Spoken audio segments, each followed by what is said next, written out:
Hello, bonjour à tous, j'espère que vous allez bien. Et aujourd'hui, j'en mets devant la caméra pour que les personnes me connaissent mieux. C'est Lamine Barigan. Et aujourd'hui, on va parler de trois astuces qui vous permettront de pouvoir filtrer, de pouvoir mettre en forme les données que vous avez sur votre table Excel.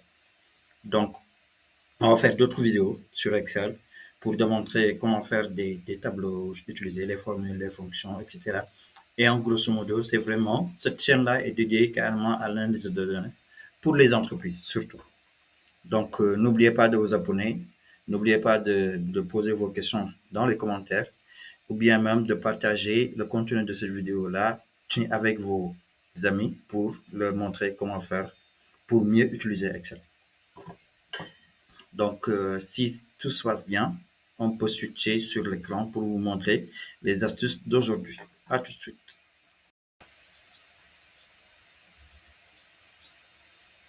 Donc voilà, nous voilà sur notre jeu de données vente où je l'ai formé en format table pour que ça soit vraiment très facile à utiliser. La première, c'est le pouvoir de fait de filtrer.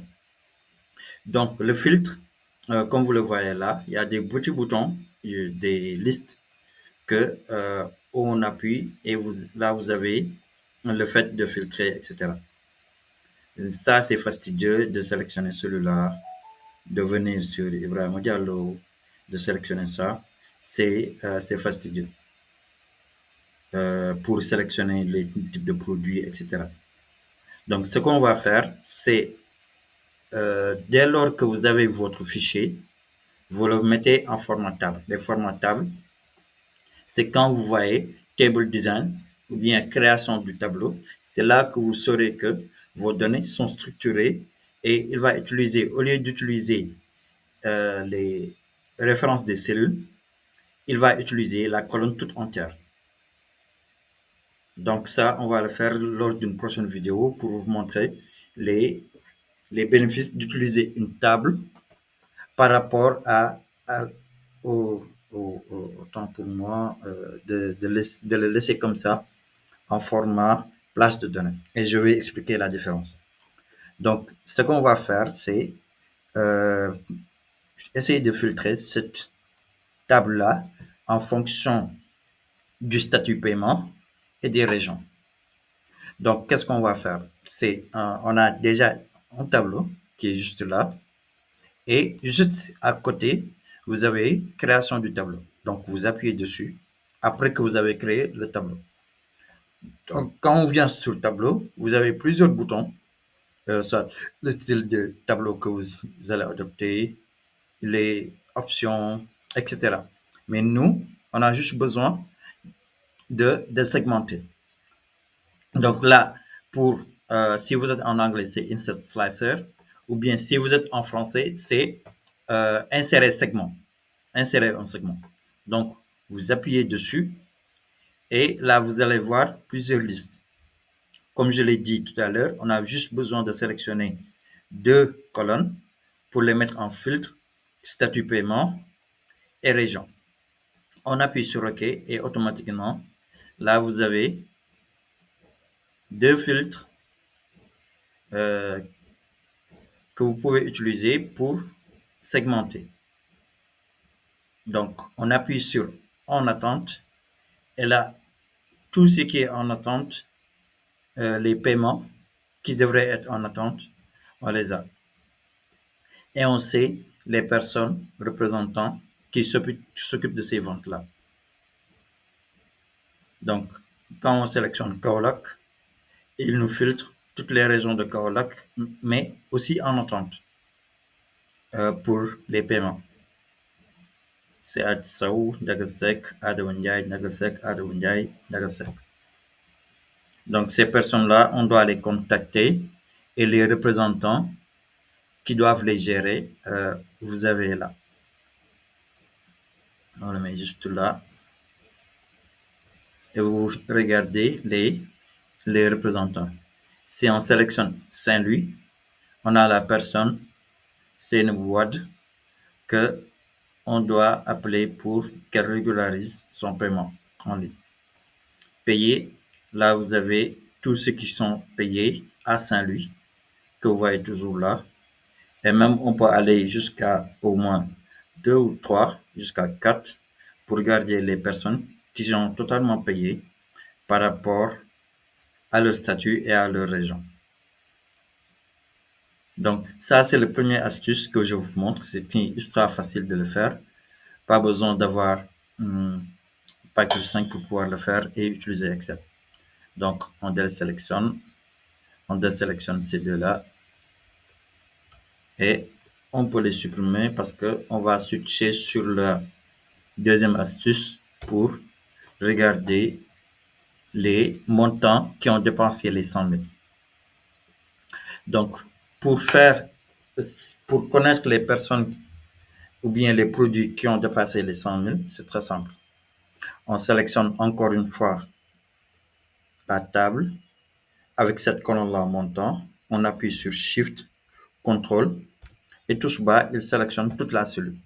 Toutes les cellules, autant pour moi, pour vous n'ayez pas à être là à sélectionner une à une. Donc, on rentre juste en haut. Et ensuite, dans l'onglet Accueil, vous avez plusieurs boutons, mais vous avez une partie que vous voyez là. Mise en forme conditionnelle, formaté en table, les styles de cellules. Donc, on appuie sur la mise en forme conditionnelle. Et dans la mise en forme conditionnelle, vous avez plusieurs options. Mise en surveillance, en haut et bas, règles, barre de données, échelle de couleur, icônes, etc., etc. Donc, nous, on va utiliser mettre mise en surveillance des cellules. Et dans mise en surveillance des cellules, on a le bouton plus grand que. Donc, on le sélectionne et là, déjà, il commence à mettre en cellule, en couleur, les champs qui sont plus grands. Nous avons juste besoin de les mettre à 100 000. Et au lieu de rouge, on la met en vert et on appuie sur OK. Donc là, vous voyez que les cellules qui ont dépassé les 100 000, c'est bon. Mais ça, c'est désordonné.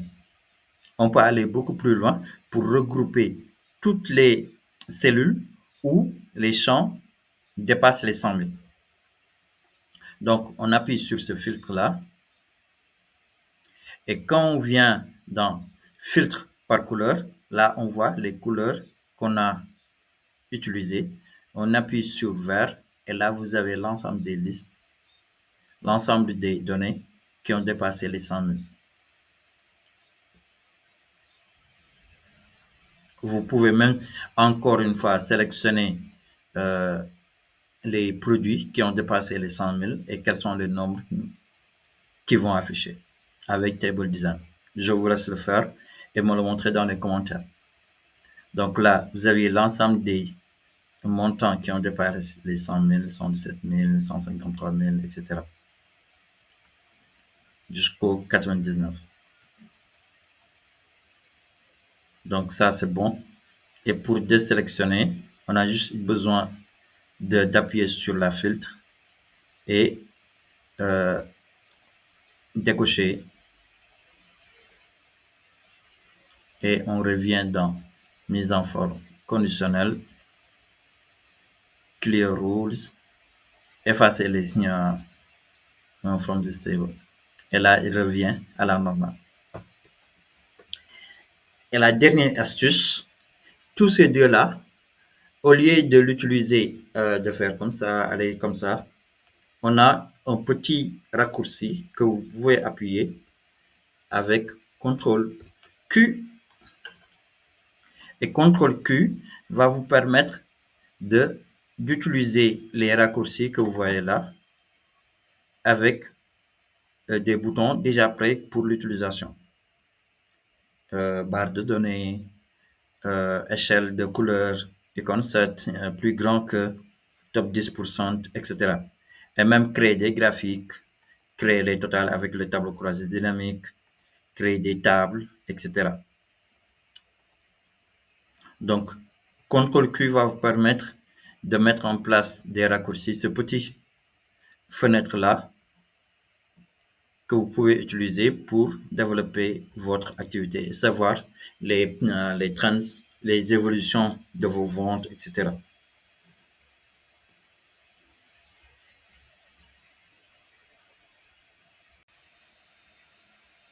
Donc, nous sommes arrivés à la fin de la vidéo. On a regardé comment utiliser les segments pour pouvoir filtrer. On a utilisé la mise en forme conditionnelle pour voir les montants qui ont dépassé les 100 000.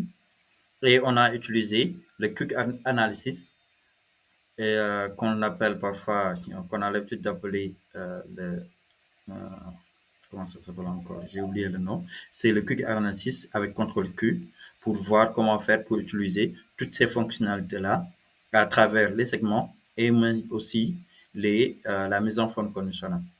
Donc, j'espère que cette vidéo vous aura aidé. N'hésitez pas à commenter, à partager ou bien même à poser vos questions sur les thématiques que vous souhaiterez que j'aborde dans les prochaines vidéos. D'ici là, portez-vous bien et à très bientôt, Inch'Allah. Ciao!